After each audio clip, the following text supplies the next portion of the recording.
Hi guys, welcome back to the RUMA Mill here with Big Rosé and Uma.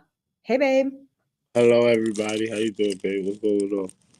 What's doing Gucci? good, doing good. I had a nice little nap that made me miss my TikTok stream, but I'm here. I'm Mm. here. I had a What? lot of stress this week.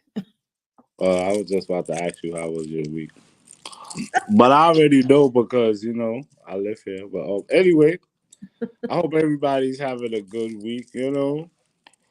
I went So to uh I mhm. went to traffic court this morning, guys.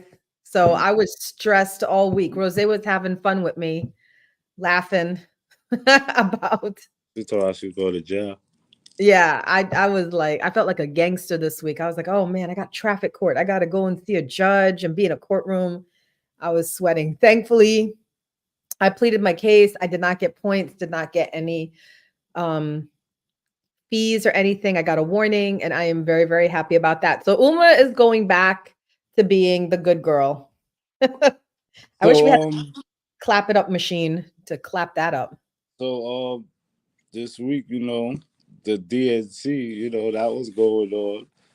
I think it looked like Coachella, but that's just my thoughts.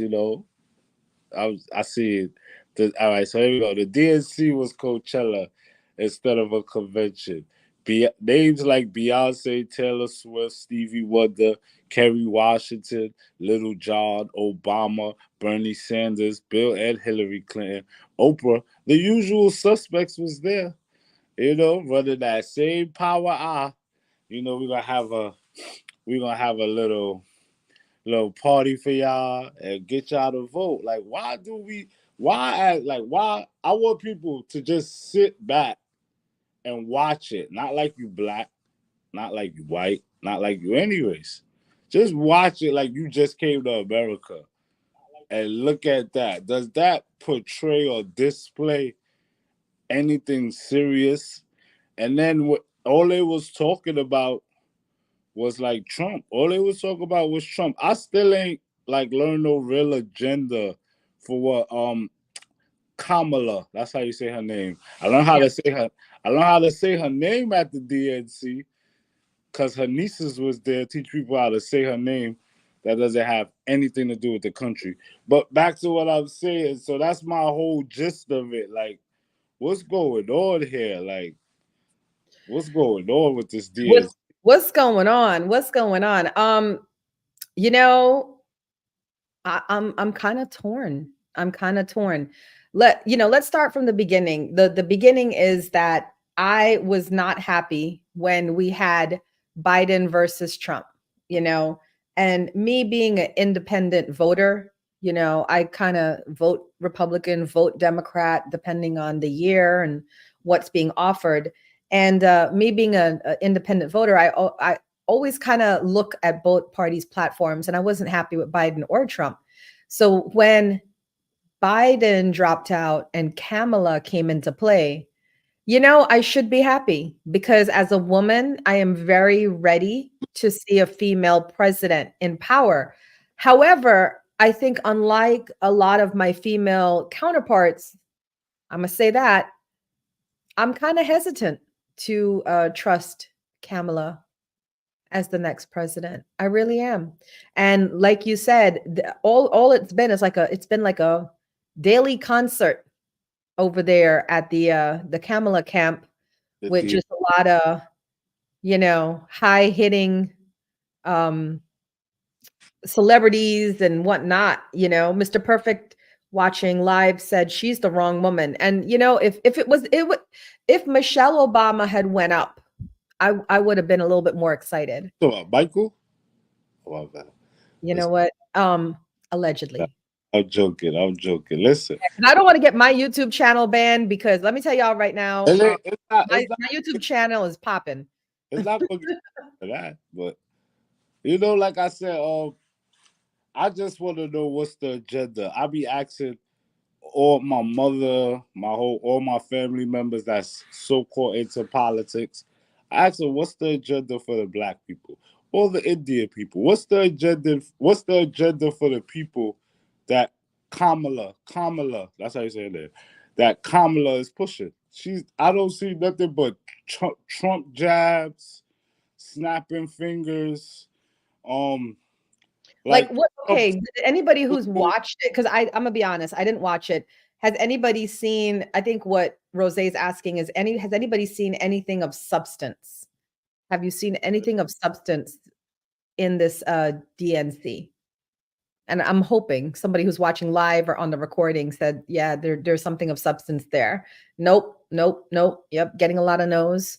So, I'm curious to see. Well, you remember they had that event when she first came out and announced her run for presidency, and then they had Megan Thee Stallion come out and twerk it up. they said Hotties is twerking for Harris. Hotties for Harris. Listen, that caused backlash, and then she doubled down on it. Megan doubled down on it a couple days later. Said, if y'all want to see, if y'all don't want to see me having fun or representing the president, I shouldn't have twerked, but we was just having fun, and I just feel like that's not a good way to portray our people or to portray something so serious as the election. It's like a circus to me. I don't take it serious. Like I'm sorry to say, I try to watch it. I try to sit there. I was watching it while you were streaming all week. Just had the TV on mute, listening to the important parts. But all I see was music and Coachella. I mean DNC Coachella. So I want to know how much the tickets was, because Jesus, they had all the stars out. Like everybody was there. Yeah, there and I always get nervous because I know a lot of people might say, "Oh, Uma's like a conspiracy theorist," and but I always get kind of curious when an agenda is being pushed, right? Whether it's the DNC, the RNC, the government, the healthcare, whatever. Like when they push this one thing so importantly, we must importantly do this. We as a collective whole all must do this. I get a little curious, call it my independent mind, call it my, rebellious streak, if you will. But I get a little nervous because I'm like you, Rosé, what are they pushing here? What's the agenda? The agenda is clearly to keep Trump out of the office again. And, as a non-Trump supporter, I have to say, I don't see anything wrong with that. But I think you're feeling that there is something wrong with that. I don't listen. I just want a serious election. Even on the Trump side, there's a bunch of BS. So I'm just looking for some serious people to. And then once again, we didn't even get to nominate Kamala. They skipped past that whole thing. That's like a dictatorship. Because Joe Biden was saying he was going to run until the last minute, where we couldn't have a race for the nominees, other nominees besides Kamala. We didn't even get that. We just got two candidates, Trump and Harris. No, no, no, no, because I am seriously considering RFK Jr. He's about to endorse Trump. I was reading about that the other day. He's about to endorse Trump. Okay, well, yeah, if he's about to endorse Trump, then we're screwed. It's We're crazy. screwed. I thought we had another It's crazy. another outlet.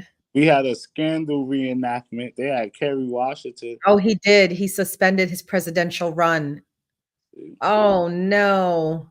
Rosé be reading. Yeah, RFK Jr. endorses Trump and suspends presidential campaign. And that, you see right there, that is just unnerving to me because I was literally thinking about this guy. Like I was literally thinking about him for presidency.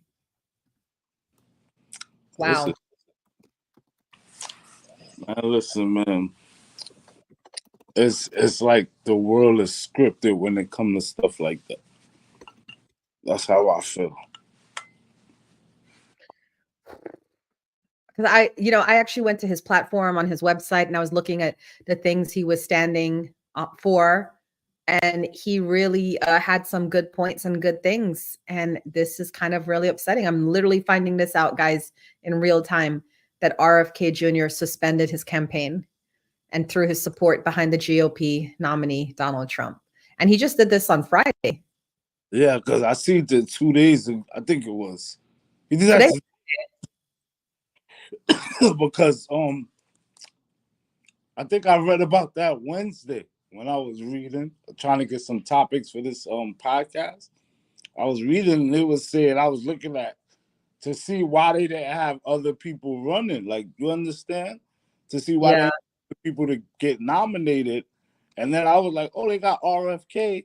And then a story came up. I was Googling about RFK, trying to learn some more about him. And they said he might back out the race. This was Wednesday and endorsed Trump. Well, he is getting a lot of heat about it. His sister, Carrie Kennedy, said in a statement on behalf of herself and 4 other family members that his decision to endorse Trump was a betrayal of the values that our father and our family hold most dear, and a sad ending to a sad story. And his wife is the actress Cheryl Hines.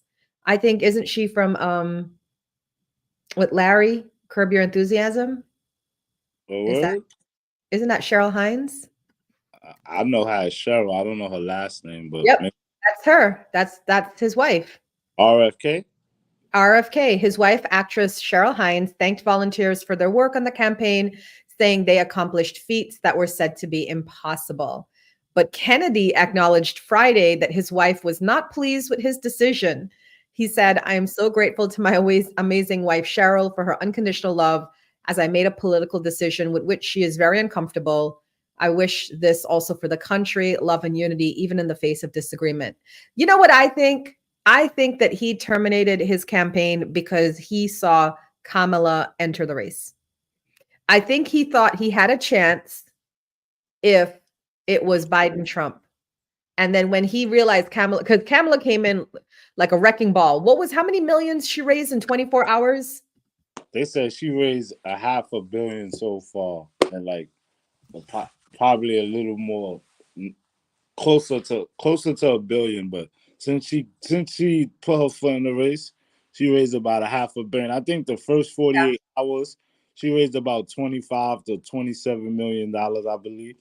Like, So according to CNBC, she has raised nearly 500 million in 1 month. see, then I say like $500 million. See, I be reading.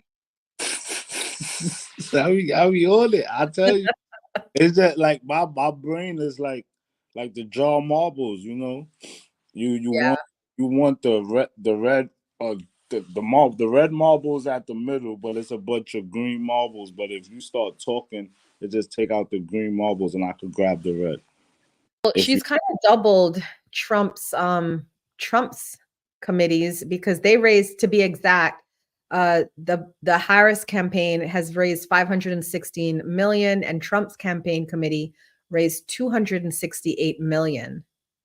And she's also ended July with far more cash on hand than Trump, with 219 million as opposed to his 151 million. Wow, they're really. I think we all know at this point in time who's going to win this. you Who think is going to win this? Kamala's gonna win? What you think she's gonna win? Yeah, it's not what I choose or anything. If you just look at the facts and the statistics, no emotional gain in this, but the facts and the statistics show that she's going to. I think if I was an analyst, I would look and say, okay, it looks like she clearly is in the running and she's going to win this. Because remember, she has supporters that are Democrats, because the Democrats were not happy with the Biden option. So the Democrats are more than happy to have another option that's a safer option. Number 2, she's a woman running. So there are a majority of women that are going to be voting for her just because she's a woman. And number 3, she is African American. Well, she's mixed, right? African American and Indian, I believe. It said, but before you talk, because Jessica, I don't want you to say so wrong. They said she's not even black at all. It's multiple reports saying that, but I don't know. I'm just letting you know. You don't know neither. I don't think you know either. If you do know, then you can let me know. But I've been hearing multiple reports that she's just Indian. And I'm going to PBS for this. They said that she is the first woman of Black and South Asian heritage to be a major party's presidential nominee. So, direct mentions, she is a daughter of a brown woman and a Caribbean man. What's the Caribbean? I didn't know that. What's the Caribbean? I don't know. Hold on, I'm gonna find this out right now. Directly about her roots. She's the daughter of immigrants from Jamaica and India. So yeah, she is half Jamaican, half Indian. She said, my mother was a brilliant 5 foot tall brown woman with an accent. And as the eldest child, I saw how the world would sometimes treat her, Harris said, but my mother never lost her cool, you know? And then her father, the marriage to the mother and the father were short-lived. Her father always encouraged her to take risks. Run, Kamala. Don't be afraid. Don't let anything stop you, Harris said. You know, so yeah, she has a lot of mix in here. She has, you know, Black, Indian, Caribbean. So there's a lot of people just because of association, right? And we find that in election times. Let's be clear, guys. Not a lot of people are voting based off of the platform the candidates are standing on. They're voting because you look like me, you sound like me, you talk like me, you want to do things I would want to do if I was president. Right or wrong? I agree. Yeah. So that's why those are just the points why I feel she's probably going to win this thing, despite the circus, despite the twerking, despite the constant onboarding of celebrities. She's just going to win it off of this is what people want. This is what people want. And I just hope that, you know, I hope that her platform is strong. We should probably look into that. What is Kamala's platform? You know, Kamala Harris's platform. Do you know what she's standing on? All I've been hearing is concerts. She stands on 10 key issues according to the BBC. That's the British channel. Let's see. Women rights is probably one. Oh, it should be. Oh.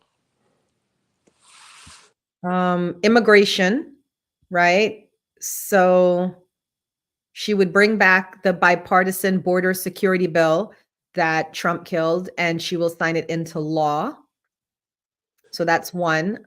Abortion. She has long supported women's rights to an abortion. That's going to be, you see, like that's going to be a big thing, especially for women, is that abortion rights. NATO and Ukraine aid, right? So she pledged that America, not China, wins the competition for the 21st century, and we strengthen our global leadership. So she said in her DNC speech that she had met with President Volodymyr Zelensky 5 days before the Kremlin ordered the invasion of Ukraine to warn him about Russia's plan to invade. She said that she then helped mobilize a global response. The Israel-Gaza war. She has been a longtime advocate for a two-state solution, and she has called for an end to the war in Gaza. See, so she's standing on some real hot topics. Taxes. Yeah. So in her DNC acceptance speech, she said that she would pass a middle-class tax cut that will benefit more than 100 million Americans, though details on the plan are not quite, you know, they're not quite shared. Healthcare, let's see, because I'm going through my own healthcare issues right now. Let's see. Miss Harris and her while as California's Attorney General, Miss Harris and her office often use antitrust laws to keep insurers, hospitals, and drug companies from raising customer costs. And she's supporting expanding Medicare and publicly funded healthcare programs. Crime. She's also talking about prosecuting child abusers and sex traffickers. This is when she was the district attorney. And in her DNC acceptance speech, Trump was found guilty of fraud by a jury of everyday Americans and separately found liable for committing SA. So, like you said, a lot of mention again to Trump. Climate, more tougher laws to protect the environment. Gun laws, more tougher laws. That's pretty much what she's standing on. What do you feel about that? Those are some of the same things Biden was standing on. So Yeah. I understand. I mean, the woman's right. She's supposed to stand on that. So I mean, I'm just waiting till it rolls over to see what goes on. Really and truly, that's all we can do is wait to see what happens because you can't really even trust. You can't trust nothing in this world like that no more. Like really, like especially with the higher ups. So I would just wait to see what, and then we move from there. That's how it always is. Election year, nothing really moves. Like money and all that stuff is down until we get a new president. So we're gonna see what's going on. They had like a funny meme going around on social media talking about like America as, somebody who's in just toxic relationships, as saying like we just need a break. We need to be by ourselves, go a president less for like a couple of years, find ourselves. I thought that was funny though. Maybe they should look into that. Ugh, moving on. All right, so that's it, guys. The DNC is in full effect, and we just have to kind of wait and see what else is going on. November is around the corner. Elections is I don't remember the date. November 3rd, November November 5th. Hold up. November 5th. Yeah, it is November 5th. Guys, this is Rosé's first time on my YouTube channel. So, babe, when you leave the camera, you can always just stop your camera below, and then yeah. You could just do that.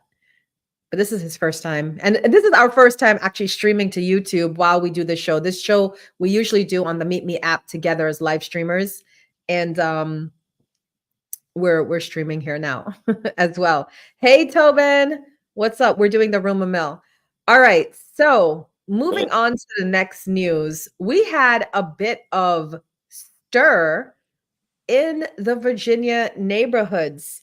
Now, for those of you that don't know, I live in the DMV area with Rosè, the DC, Maryland, Virginia area, and one of our neighboring towns made it to the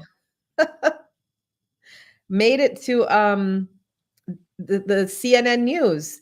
It was the town of Manassas Park.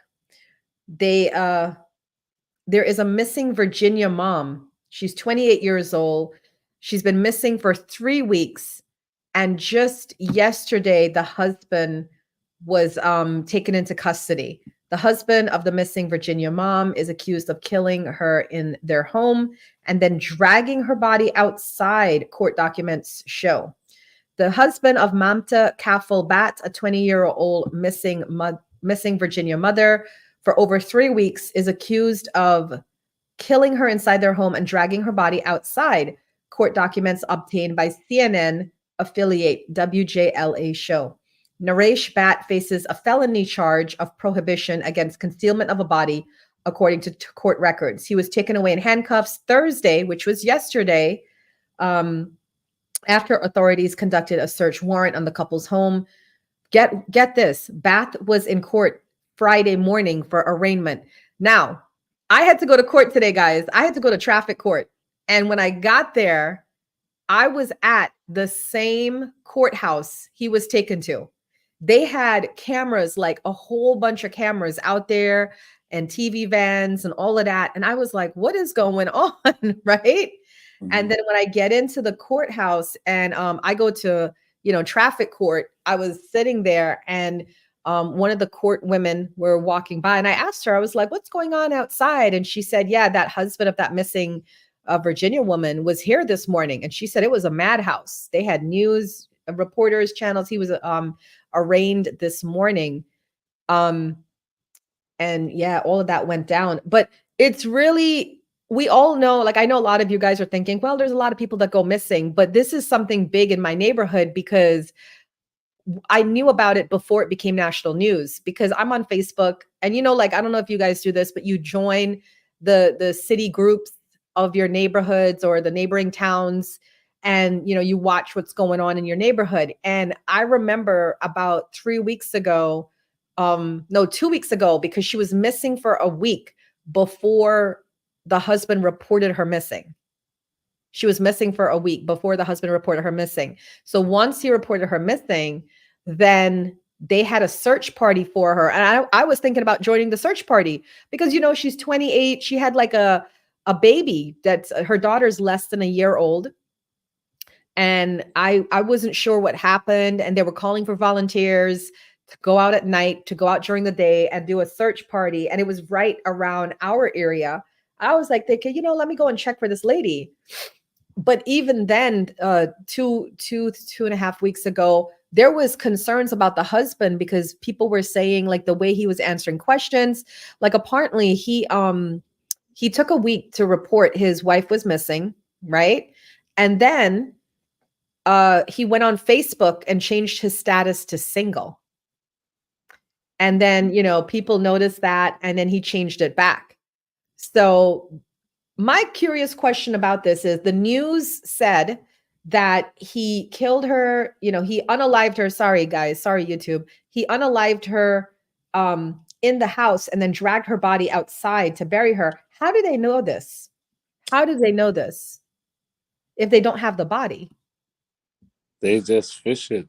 I wouldn't say nothing until everything is proved. Like with cases like this, it'd be crazy because sometimes Okay. the woman could I got your answer. As soon as you said that, I got the answer right here. So CNN reached out to the public defender's office that is representing Naresh Bhatt.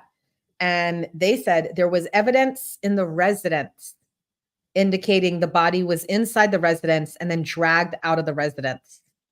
A handwritten addition to the statement says, signed with what appeared to be the charging law enforcement officer's initials. Well, I That can't does not look good. for that. That's terrible. That's terrible news. Condolences to their family, and I'm just saying, like, since COVID,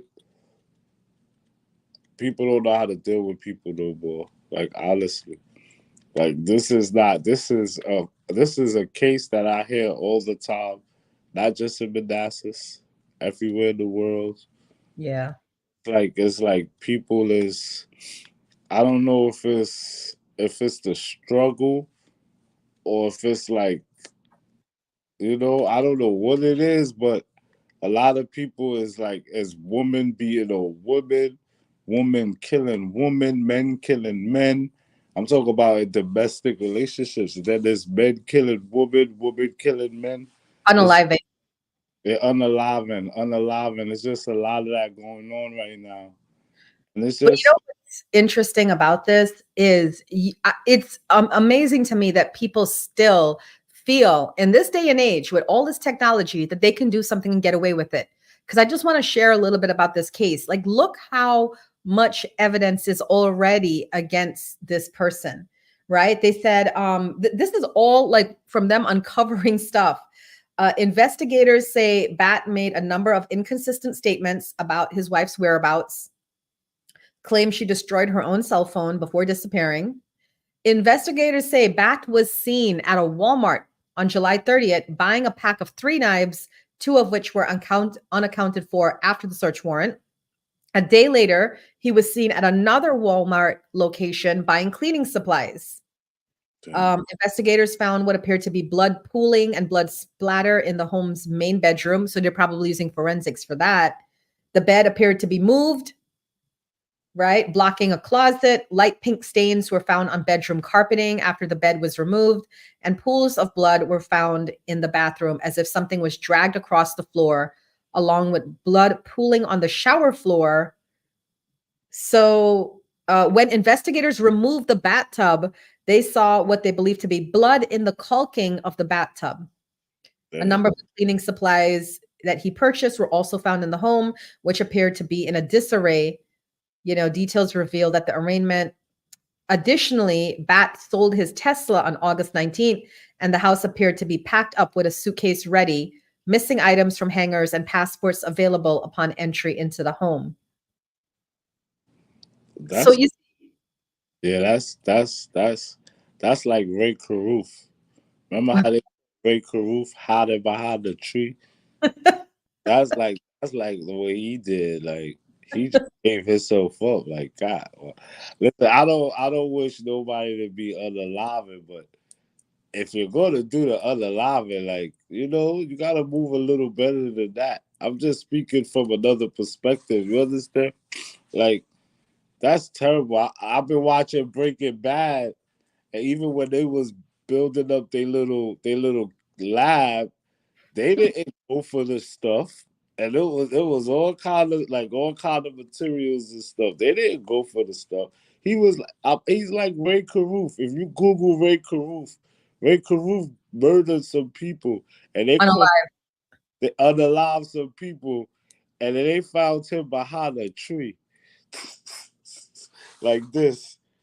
just hiding, hiding in plain sight.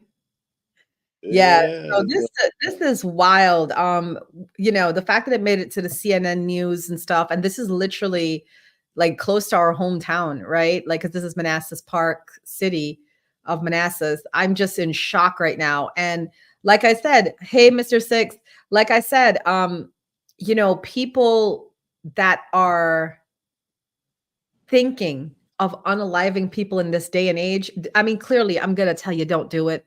Don't do it. Look at all that evidence within 3 weeks of this man unaliving, allegedly unaliving his wife. They have so much evidence that showed the crime scene, where it happened, even though they don't have a body. yeah, They but have, yeah. they still need a body though. Like at the end of the day, all that evidence, they live in a house together. That could be circumstantial, however you say it. So they like it to say somebody's dead, you have to have a body. So And he could also argue the point of, I came home and found her this way. She did this to herself. She had postpartum depression. There's so many things. This is why, like, I could never be a lawyer. Big shout out to lawyers and respect for you guys, because you got it. Because you have to. What do you have to prove? Beyond doubt. you just have you just have to prove reasonable doubt. Yeah. That's So if you there's and reasonable doubt, you cannot be convicted. yeah, they just gotta prove some reasonable doubt to get off of. Yeah, but like I said, man, it's too much evidence, but sometimes too much evidence, it could be like you understand, like it could be another way because if you're gonna do something like that, right? This in this day and time and age, right? And everything is going on with these computers and this technology and all these cameras and stuff. The first thing you're not gonna go buy the stuff yourself. You're not gonna go do this. So sometimes things is planted on people. I'm not saying that. I'm just saying it's another perspective it's always another way to look at something. And sometimes that's a lot of evidence for no body or no limbs or nothing. That's a lot of evidence for nobody. So that's That's how I feel about that. that's a lot. That's a lot. Ooh, thank you. Big wheel of fortune. Something. All right. What's our next topic, Rosé? What's our next topic? Um, well, it's knuckle dragging, but Beyonce dropped some whiskey with LVMH. That's Louis Vuitton. That stands for Louis Vuitton, Moet, and Hennessy. That's what Fenty was under originally. Um, she dropped a whiskey for $90, and I want to know why. This is my thing. Why are celebrities always selling us liquor? Like that. That's my question. Just to you, this wasn't like really no news because this is normal. This is what they do all the time. But I just want to ask you, like, why do you think all our celebrities sell us liquor? Thank you. New alcohol product, right? Um, I, you know, this is my problem with celebritydom is that thank you. Something is in the building. Um, this is my problem with celebrities is that there's a lot of celebrities that are just doing things for the sake of doing things. And the way I see it is just these people, these pushers, right? They come along and oh, hey, Rosé, you're a celebrity. Why don't you put your name on this? Yeah, I know you don't really drink, but we'll give you 10 million for this deal. And this is the problem with the world today is that there's just too much focus on money and on having money, right? And I'm not going to lie, I got caught up in that life in my 20s and my 30s, right? I was on the corporate ladder. I was on that ladder up to becoming like the CEO of a hospital and whatnot, right? And I feel that at some point you got to make up your mind that you are in this world, but you're not of this world. I'm kind of uh disappointed in Beyonce about having this new product, this whiskey product, because one, she's always been a big advocate for women's empowerment. She's pretty much been about, healthy living, being positive, like all healthy stuff. But this whiskey thing now, we know alcohol is bad for you. There's nobody on this planet that's going to try to quote the benefits of alcohol. Alcohol is just bad for you. Like when you start to read up about what it does to your liver, what it does to your body, it makes you reach like I actually haven't had alcohol for about 3 weeks, going on a month now because I got really sick. Thank you guys with gastroenteritis and then your stomach gets upset with that and ever since I came out of that sickness, I just have been watching what I eat, what I drink, and I've just been trying to keep it clean. And I feel great. I feel great. I feel, first of all, alcohol like makes you feel just real foggy. And it just, your whole flesh, like everything just feels real. Ugh. And it's like I feel very alert. I have a lot of clarity. I'm sleeping better. I'm not as puffy as I used to be in my face and my body. And that just tells me like my body doesn't want it. So Beyonce is a superstar. A lot of people look up to her. A lot of kids look up to her. A lot of younger people look up to her.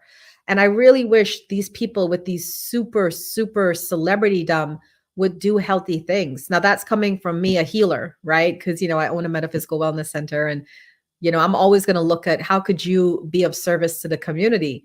So this is a fail for me. I'm going to pass on this, her whiskey thing. I think it's another form of Jay-Z having his foot on her back. Let me tell you something. Allegedly. I mean, what it's not. It's just a saying like I feel like Jay-Z don't really do anything no more, and all I see is Beyonce like really just he put her name on a lot of things, and I feel like she's pandering back to the the black people because she just put out a country album now, and they sell and they do good. She had many other like endorsements deals where she had like a clothing line before. She had two clothing lines, and it didn't do good. So I figured that she go to what's easy, selling people liquor to kill themselves. I mean to unalive themselves allegedly. You understand? And I feel like they could do more and do more with their money instead of just liquor. Like it's just redundant. It's the same thing. You see somebody once they get a lot of money or enough money, they drop in a liquor brand. It's corny. That's all. Well, yeah, that is something. Um, Talking about people with excess wealth, right? Did you hear about the Starbucks new CEO, No, Brian Nickel? no. So he Brian Nickel is a new CEO of Starbucks, and he got hired, but his office is in Seattle, and his home is in California. So he has decided that he's going to commute weekly by jet. By jet. So the setup was revealed last week in Nichols' offer letter. This is from CNN, by the way, CNN. The setup was revealed last week in Nichols' offer letter, which is giving him a small remote office at his home in Newport Beach, California. They're not requiring him to permanently relocate to the coffee chain Seattle offices more than 1,000 miles away. Their Starbucks is giving him hey Afro, Starbucks is giving the new CEO his own private jet, right? To use to commute back and forth. Brian Niccol has proven himself to be one of the most effective leaders in our industry, generating significant financial returns over many years, a Starbucks spokesperson said in a comment to CNN. We're confident in his experience and ability to serve as the leader of our global business and brand, delivering long-term, enduring value for our partners, customers, and shareholders. But Nichols' private jet perk has brought some attention to the climate change implications of those flights and Starbucks' projection as an environmentally friendly business, which recently rolled out new cups that use less plastic and eliminated plastic straws. Jet travel, whether via large commercial jet or small private jet, is a major source of carbon emissions, responsible for about 800 million tons of carbon dioxide annually, or more than 2% of total global energy-related emissions. So on Friday, thanks, Kyle, Greenpeace posted on social media that the arrangement is unacceptable and included a link to a petition to ban private jets. The environmental group didn't have any additional comments when contacted by CNN. What do you think about that? That's You. I don't think I think he's kind of wrong for doing that, because it's just on the environment. Like, if it was another way he could get there, like another way, but that jet. But I ain't gonna lie, it's bowling. It's bowling. Like, if shoot, that's bowling right there. Right, to fly weekly from Seattle to California. But this is why I say, that the people that are really popular, the big well-to-do people, the millionaires and billionaires and stuff, there seems to be no integrity. How are you working for a company that is known to be environmentally friendly? They're cutting out straws for us. Now, can I tell you how much that pains my heart? Yes, I'm environmentally conscious, but I need a straw when I'm drinking out of these cups. Okay, I need a straw. And The paper straw. I can't listen. I don't want them. I can't stand those paper straws. Okay. I can't stand that stuff. So now I have to struggle with a paper straw, but you get to fly in comfort on your private. You know what? Starbucks, do better. Do better, Starbucks. That's how the world works, man. Crazy. Yeah, that's how the world works. I mean, I see a lot of people, a lot of companies being more environmental friendly with their like the way they give you your food and stuff. Like, I remember back in New York, we used to have them little Chinese dens. If y'all know what I'm talking about, it was like styrofoam with the little red. So they got rid of those. Like, they got rid of those immediately. Like, once like being a vegan and cutting down on plastic bags, and they stopped plastic bags. They started giving out paper bags. They be trying, but with the Starbucks guy, yeah, he was wrong for that. Like, your Yeah, okay. In addition, because it's not just commuting to work. They're saying that he's expected to be traveling often, visiting stores and workers, since he's running a global operation of 39,000 stores and 450,000 employees. And Starbucks gave him 1.6 million base salary, and he received a $10 million signing bonus. Yo, what are we doing, guys? All of this for coffee? What are we doing? You know, coffee is one of the things that's traded the most in the world. So that's like I think gold and it's coffee. If it go, it's like in the top three. Well, I think they were impressed because prior to this, he was the I guess he had a lot of success with the Mexican inspired food chain Chipotle. He was with them for 6 years. And I guess they were impressed with his performance and they're bringing him in. But my other big question is what's the need for all of this travel and stuff like that when thanks to the pandemic, a lot of us learned how to work from home. In fact, a lot of businesses let go of their big posh buildings and whatnot. Okay, so I own a metaphysical wellness center. And even in my area, a lot of the people that I know, my colleagues closed their centers and started to just take clients online because you can teach through Zoom, you can meet your clients through Zoom. And then, hey, if somebody actually wanted to come in, say for a massage or reflexology or Reiki, these are hands on things, you could bring them to your house, or you could rent space at somebody else's studio and see them there and It, cut down on your overhead. but you see, that's the new world, right? That's like the new, like what's going on with all this, virtual meetups and all that. That's the new world. It's still people that like brick and mortar. Still people that like to go shop for what they need to go see it. They not into this virtual world yet. So the brick and mortar businesses, if you got a good businesses that's thriving, you will kill. But this goes back to the unaliving of all this unaliving. Everything is virtual, so you can't really get a gauge on people. And then a lot of people like shacked up when it was, C-19, and now the world is going back to what it is, and you were stuck with this person for 4 or 5 years, 3 years, whatever.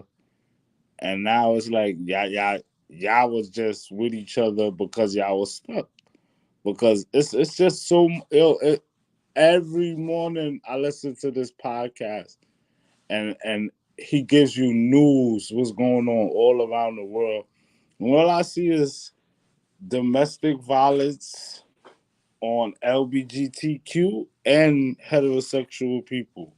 You understand? And it's just wow. So, like I said, when it comes to that, some people like to see what they buy it and shop and get a feel on the person's energy because it's like it's like when you buy something online to wear. You understand? You might not like it when you get it. So that's how I feel. Yeah. Moving on with that.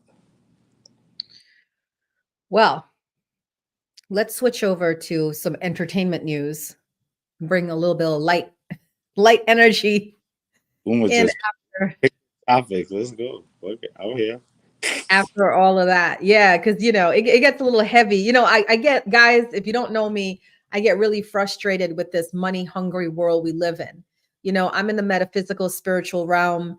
And me being on the yoga path, we have this we have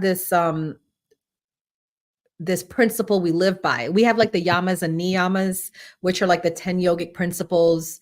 The Christians have the 10 commandments, the Buddhists have the 10 Buddhist principles. So the yogis, we have the 10 yogic principles, and one of them is aparigraha, which is like lack of greed. And the basic understanding is just make that as much as you need, so like make to just pay your bills, to put away a little bit in savings, and then to have a little bit of spend, and then that's it. Just make what you need. And I'm just really turned off in the world, especially in the first world countries where there's so much greed and there's so many people hungry or starving or lacking basic healthcare. So this is like a pet peeve of mine. So let's move on to something a little little lighter. Jennifer Lopez is back in the news again. I really wish I had a sound machine. Okay. So she is approaching, right. They're gonna say, "Ooh." She is approaching her fourth divorce. Right. As part of her divorce filing obtained by CNN, the singer and actress is requesting to have her name restored to Jennifer Lynn Lopez from Jennifer Lynn Affleck. Earlier this week, Lopez filed for divorce from Ben Affleck on what coincided with the second anniversary of their Riceboro, Georgia set wedding ceremony in 2022. She listed the date of their separation as April 26, 2024, meaning that they were married for 1 year and 9 months before parting ways. The filing came after reports the pair have been living on separate coasts over the summer, with Lopez celebrating her birthday at the end of July in a Bridgerton-themed party that did not appear to include Affleck among the attendees. In February, Lopez released The Greatest Love Story Never Told, a documentary which told the story of her independently produced album, This Is Me Now, and her decades-long quest for self-love. In the film, Affleck said he learned to compromise with Lopez about her desire to be more public about their private life. Their divorce marks yet another turn in a love story between the two superstars that has played out in the spotlight over decades. Lopez and Affleck's marriage came more than 20 years after they first met on the set of the comedy Jiggly, where they played criminals stuck on a job together and struck up a real-life friendship that later led to a romance. They called off a planned wedding in 2003, then got back together in 2021. Lopez cited irreconcilable differences as cause for the divorce. I have so much to say about this, but what do you want to say before I jump in on? I have so much to say about this. Honestly, hey What? ho. Huh? Like Jamie Foxx said, that's hey ho, allegedly. You know? I mean, okay. I've always had like an issue with the J Lo because with the J Lo, you know, these are my opinions, guys. Please, I am not a there. I just want to remind everybody because we're on a big social media platform, YouTube, and I'm not a therapist or anything. I'm just a regular person watching like everybody else. The only difference is I'm a healer, and I own a metaphysical wellness center. So I kind of work with people and their afflictions on an internal level. That woman is afflicted on an internal level, in my opinion, because she reminds me, like how you have these girls, how they have these girls that just throw themselves into relationships. And then when they're in a relationship, they're all about that relationship. Like, forget your friends, forget everything else. And then your whole life revolves around that guy. It's giving, hey, Chrissy, it's giving that kind of vibe, like she just always gets really entangled with these relationships. And it's like she mirrors these people. And then the whole thing about wanting to go public. Now, you could tell from the way Ben Affleck has lived his life that he's a very private man. He struggles. He has his own struggles. So he don't want to be in the limelight. He goes, he does his movies, and then he struggles behind scenes with his addictions, right? His addictions has caused, his divorce with his ex, Jennifer Garner. And he doesn't want to be in the limelight. That movie thing she made was so cringeworthy. I didn't watch it. I saw snippets of it on TikTok. I mean, that's the beauty about being a TikTok streamer is you get to see a lot of stuff on TikTok. And just what they were like, people were making fun of her, and you could see him with his little on-screen, his very small on-screen appearances. He looked frustrated. He looked embarrassed. Again, these are all my opinions. You could see that man was uncomfortable, and you could see she was not checking in on him. So I have so many things to talk about with this, but me being an outsider looking in, somebody who do not know these people, but just making my own opinions the way everybody's making their opinions, it looks like it's the J-Lo show with whoever she dates. It's the J-Lo show.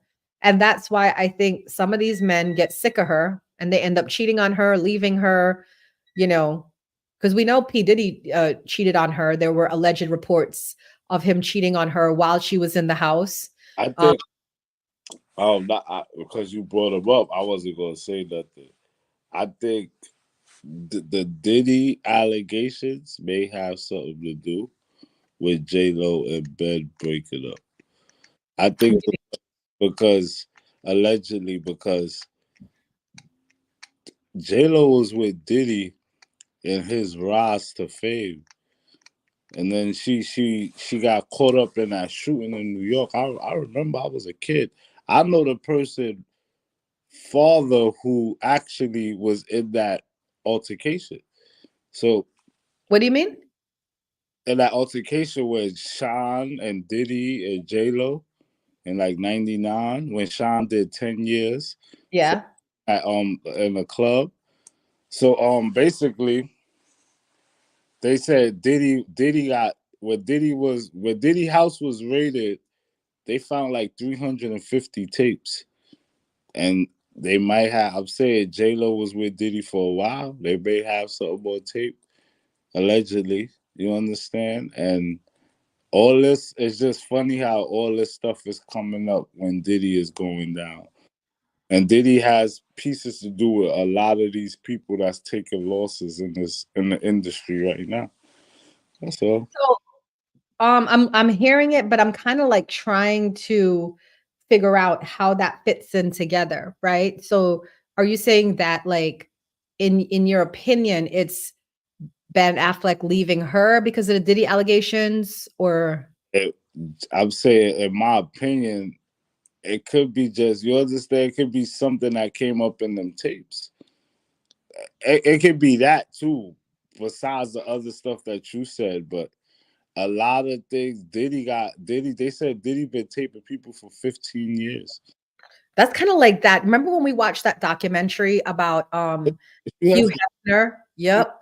yeah. They said in that documentary, they had a lady that was working within that whole organization, Hugh Hefner's Playboy Mansion.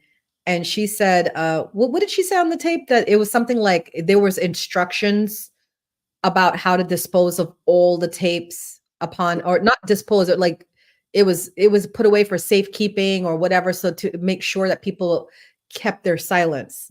Uh, So crazy. so I'm not saying that. I'm just saying it's just a funny coincidence Yeah. that his tapes is out and they got like a lot of the tapes. They see a lot of the tapes, and that could be something that added on to the divorce, or you Yeah, know, something like that. That's all. I got it. All right. Do you have another topic? No, All right. Before we end, I always like, because I love the fact that we talk about the week's topics. One, I just first of all, I love talking to this man, guys. This is what we kind of do in our private time is we just sit, we chop it up and we talk about what's going on in the world and oh, am I frozen? Yeah, this looks like I'm frozen.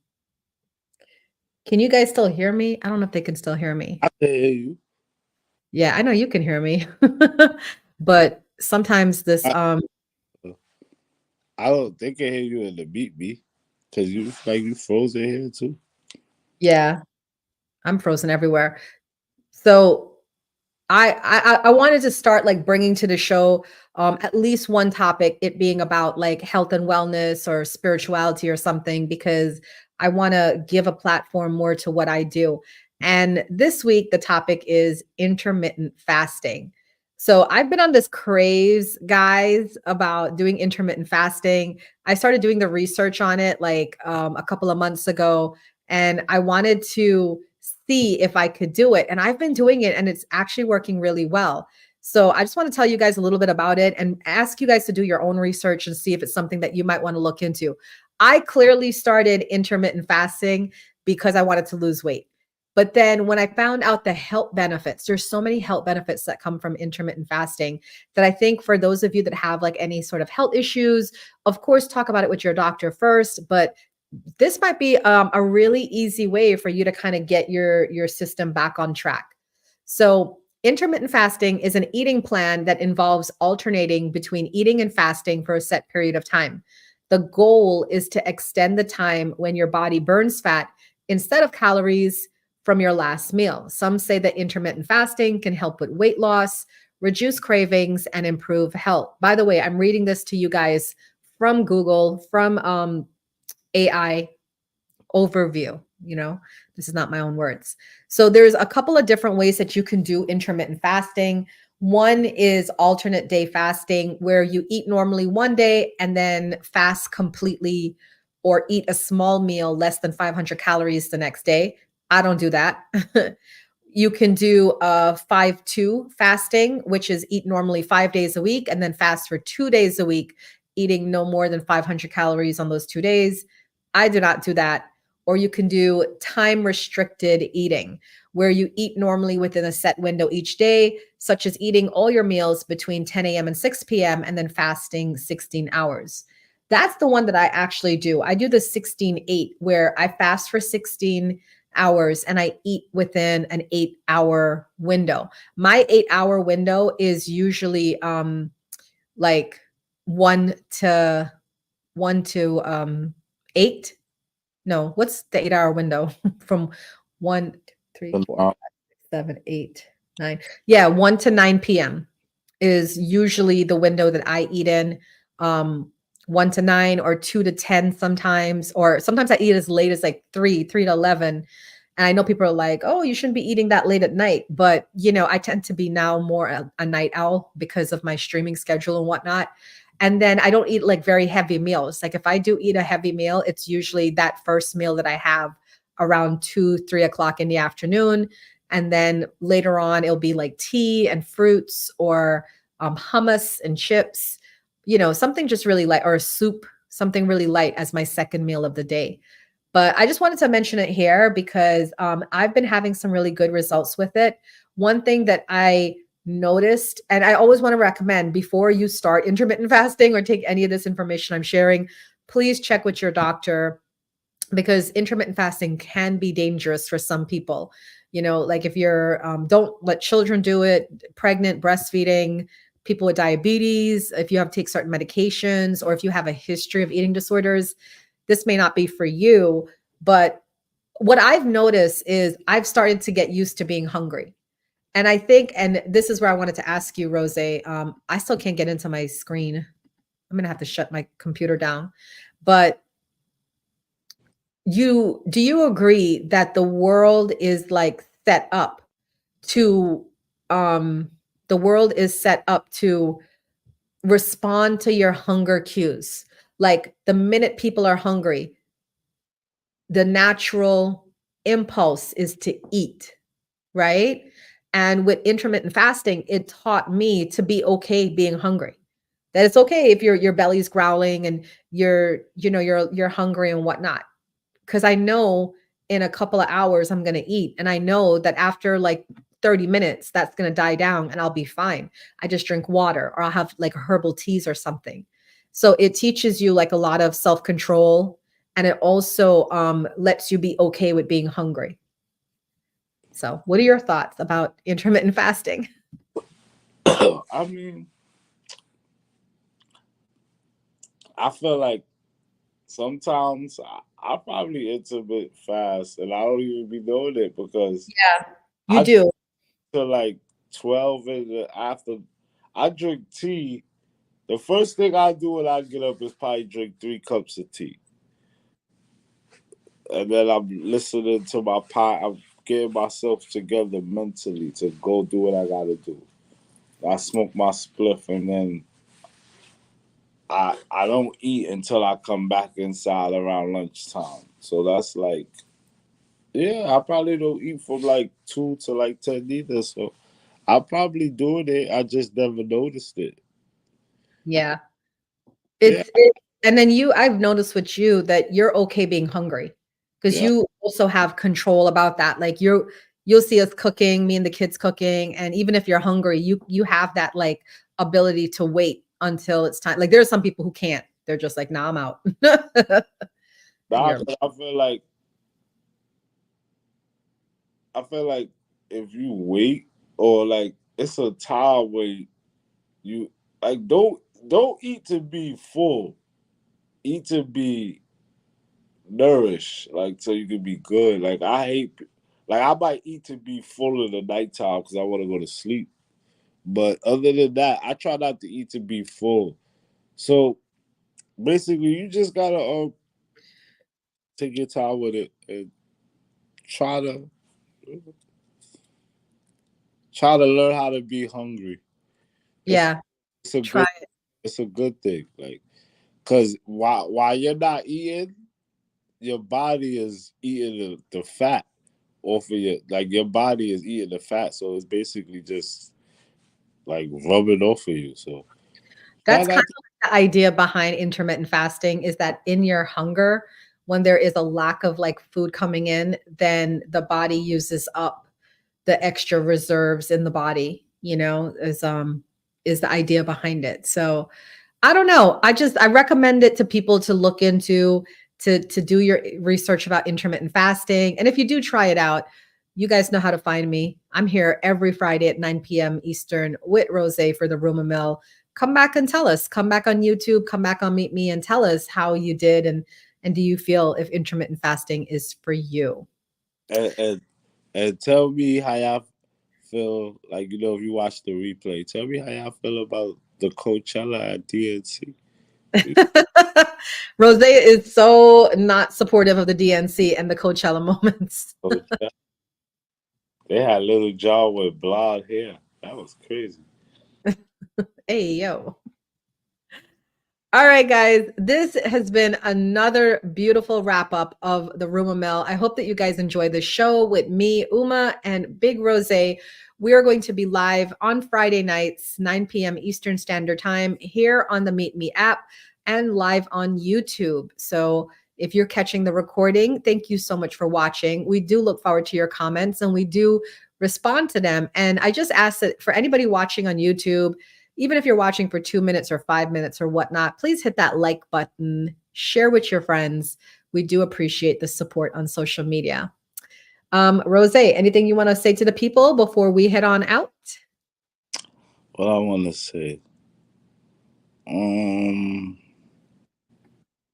Yo, listen. This is what I want to say. Try to instead of like, if you could do me a favor, stop focusing on the surface problems. Try to figure out the foundation of an issue. If you figure out the foundation of an issue, I guarantee you most of the time you won't have that problem no more. Because all issues, anything, you might have a problem with one person, and then you notice you stop speaking to that person, you got the same problem with this person. So it's a foundation issue with something you don't like about people or something you just can't agree with. Try to figure that out in everything you do. And I'm telling you, you'll see things easier. That's all. I love it. All right. Thanks, babe. Thank you guys so much for tuning in. I have to unfortunately shut down this session abruptly because my computer is stuck. I'm going to probably have to get a new computer, I swear. So thank you guys so much for attending the RUMA Mill. Uma and Rosé are out. Don't be telling nobody up later. Wow.